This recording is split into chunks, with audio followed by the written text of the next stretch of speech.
اس وقت عرب کے حالاتوں میں یہ بھی شامل تھا کہ گاؤں سے خواتین آیا کرتی تھی شہر میں، وہاں جو بچوں کی پیدائش ہوتی ان کو اپنی کفالت میں لے لیا کرتی اور ان کو اپنے اپنے گاؤں میں لے جا کر ان کی پرورش بھی کرتی، دیکھ بھال بھی کرتی اور ان کو ابتدائی طور پر کچھ عربی آداب بھی سکھاتی۔ یوں کہہ سکتے ہیں کہ وہ دائیہ جو ہوتی تھی وہ عرب کا سارا کلچر بچے کو سکھانے کی کوشش کرتی تھی، خاص طور پہ زبان و بیان۔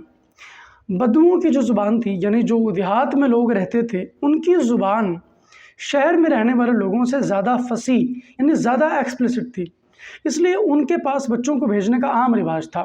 اسی طرح حضور اکرم صلی اللہ علیہ وسلم کو بھی بھیجا گیا۔ ناظرین کرام، خوش آمدید کہتے ہیں آپ کو سیرت النبی صلی اللہ علیہ وسلم کے پارٹ 2 میں۔ تو آج ہم ڈسکس کریں گے حضور اکرم صلی اللہ علیہ وسلم کا بچپن اور ابتدائی زندگی کیسی گزری۔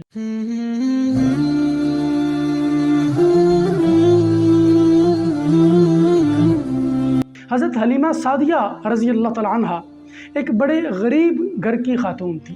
قبیلہ بنی حوازن فصاحت و بلاغت میں سب سے اہم مانا جاتا تھا، اور حضرت حلیمہ سعدیہ کا تعلق بھی قبیلہ بنی حوازن سے تھا۔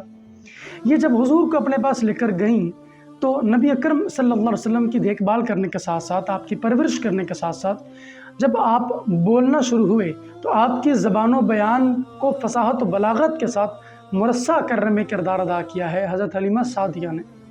ان کی ایک بیٹی اور ایک بیٹا تھا، جس کا نام عبداللہ بتایا جاتا ہے اور بیٹی کا نام شیمہ بتایا جاتا ہے۔ پھر خارگی اور ایام طفلیت کو گزارنے کے بعد نبی اکرم نور مجسم شفیع معظم صلی اللہ علیہ وسلم جب 6 سال کے ہوئے تو ایک مرتبہ آپ کی والدہ حضرت آمنہ آپ کو لے کر اپنے ننیال جا رہی تھی۔ حضرت آمنہ ابھی مدینہ نہیں پہنچی تھی کہ مقام ابوا، جو کہ مدینہ شریف کے رستے میں ہی ایک مقام آتا ہے، وہاں پر آپ کو سینے کا درد ہوا، جس کی تاب نہ لاتے ہوئے آپ وصال فرما گئی۔ حضرت ایمن نے آپ کی تجہیز و تکفین کا انتظام کیا۔ حضور اکرم صلی اللہ علیہ وسلم کی چونکہ عمر 6 سال تھی، اور جب آپ نے یہ منظر دیکھا کہ آپ کی والدہ اس دنیا میں نہ رہیں تو بار بار حضرت ایمن سے ہاتھ چھڑا کر اپنی والدہ کی قبر کی طرف جاتے تھے اور بہت زار و قطار روتے تھے۔ حضرت ایمن آپ کو کسی طرح واپس مکہ لے آئیں، جہاں پہ حضرت عبدالمطلب آپ نے حضور کی کفالت کی۔ تقریباً 2 سال آپ نے پرورش کی، اور اس کے بعد 8 سال جب حضور کی عمر تھی اس وقت حضرت عبدالمطلب بھی دنیا سے رخصت ہو گئے۔ ان کے بعد جناب ابو طالب آپ نے حضور کی کفالت کی۔ جب ابو طالب نے حضور کو اپنی کفالت میں لیا تو چونکہ وہ کثیر العیال تھے، بچے ان کے بہت زیادہ تھے، ہمیشہ اپنے بچوں پر حضور کو ترجیح دیتے، اور اگر کسی جگہ پر نقصان کا اندیشہ ہوتا تو اپنے بچوں کو لے جاتے، حضور کو نہ لے جاتے۔ جب حضور اکرم صلی اللہ علیہ وسلم جوان ہونا شروع ہوئے تو حضرت ابو طالب، جن کا پیشہ تجارت تھا، حضور کو اپنے ساتھ لے جایا کرتے تھے تجارت کی غرض سے۔ کبھی کبھی شام کا سفر کرنا پڑتا، کبھی کبھی دیگر ممالک کا اور وطنوں کا سفر کرنا پڑتا، تو حضور کو اپنے ہمراہ رکھتے تھے۔ ایک مرتبہ کیا ہوا کہ ایک جنگ لڑی گئی جو بہت مشہور جنگ کہلاتی ہے عرب میں۔ اس جنگ کو حرب فجار کہا جاتا ہے۔ اس میں بڑی کثرت کے ساتھ لوگ مرے، بہت بڑے لیول پر چونکہ یہ جنگ ہوئی، بڑے قبیلے اس میں ختم ہو کر رہ گئے۔ کہا جاتا ہے کہ بنو ہاشم نے بھی اس میں حصہ لیا، ایون نبی اکرم صلی اللہ علیہ وسلم چونکہ بالکل لڑک پر میں تھے، آپ نے بھی حصہ لیا۔ لیکن روایتوں میں آتا ہے کہ آپ نے کسی شخص پر ہاتھ نہیں اٹھایا، یعنی شریک اگرچہ ہوئے، کچھ لوگوں کے خیال میں تیر پکڑاتے رہے لیکن ہاتھ نہیں اٹھایا، کسی کو چوٹ نہیں پہنچائی، اور یہ بھی آتا ہے کہ آپ زخمیوں کو پانی پلاتے رہے۔ لیکن اس طوفانی جنگ کے ختم ہو جانے کے بعد ایک بہت بڑا معاہدہ طے ہوا، جس کو حلف الفضول کہا جاتا ہے۔ اس حلف الفضول کو اس لیے حلف الفضول کہا جاتا ہے چونکہ ان کو طے کرنے والے لوگوں کے ناموں میں فضل کا مادہ آتا تھا، فضیل یا فضل، اس طرح کے نام آتے تھے۔ اس معاہدے میں بھی حضور اکرم صلی اللہ علیہ وسلم شریک تھے، اور یہ ایسا صلح کا معاہدہ تھا جس کے بعد ایک بہت بڑی جنگ کا دروازہ بند ہو گیا۔ یعنی عربوں نے یہ فیصلہ کر لیا کہ اب ہم اس طرح نہیں لڑیں گے، اگر جنگ کرنی بھی ہوگی تو کوئی قبیلہ کسی دوسرے قبیلے کے ساتھ لڑے گا، زیادہ قبیلے ٹوٹ نہیں پڑیں گے کیونکہ اس سے بہت نقصان ہوا۔ اور دوسری طرف حضور اکرم صلی اللہ علیہ وسلم اپنے چچا سے تجارت کی مہارتیں حاصل کر رہے تھے۔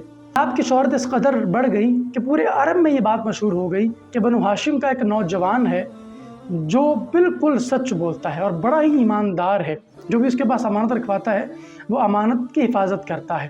یہ خبر حضرت خدیجہ رضی اللہ تعالیٰ عنہ کو بھی پہنچی، جو کہ عرب کی ایک مشہور خاتون تھی، بڑی نیک سیرت خاتون تھی، اتنی نیک کہ آپ کا پورے عرب میں جو لقب مشہور تھا وہ طاہرہ تھا، یعنی پاک دامن خاتون۔ آپ بیوہ تھیں، آپ کی 2 شادیاں اس سے قبل ہو چکی تھیں۔ حضرت خدیجہ نے اپنے غلام میسرہ کے ہاتھ حضور کے ایک پیغام پہنچایا کہ آپ اگر ہمارے ساتھ کام کریں، یعنی ہمارے ساتھ تجارت کا معاملہ کریں، تو آپ کو دگنا دیا جائے گا۔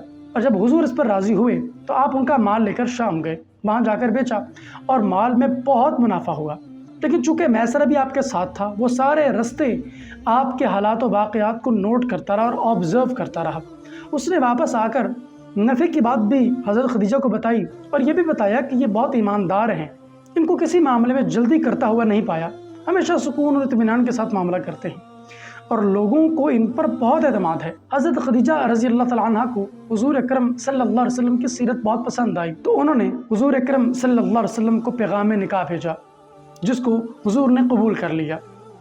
حضور صلی اللہ علیہ وسلم کی عمر مبارک اس وقت 25 سال تھی اور حضرت خدیجہ کی عمر 40 سال تھی۔ تو حضور اکرم صلی اللہ علیہ وسلم کا نکاح پڑھانے کے لیے حضرت ابو طالب آئے، ان کے ساتھ حضرت امیر حمزہ بھی اور دیگر لوگ جو حضور اکرم صلی اللہ علیہ وسلم کے بہت قریبی تھے وہ آئے اور نکاح پڑھایا گیا۔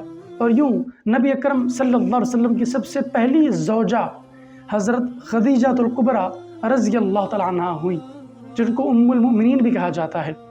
اور یہ ایسی نیک سیرت خاتون ہیں جنہوں نے حضور اکرم صلی اللہ علیہ وسلم کا ہر غم میں ساتھ دیا اور ہر خوشی میں شریک رہیں۔ دوسری طرف ایک اور بڑا مشہور واقعہ حضور اکرم صلی اللہ علیہ وسلم کا نبوت کے اعلان سے پہلے کا ملتا ہے۔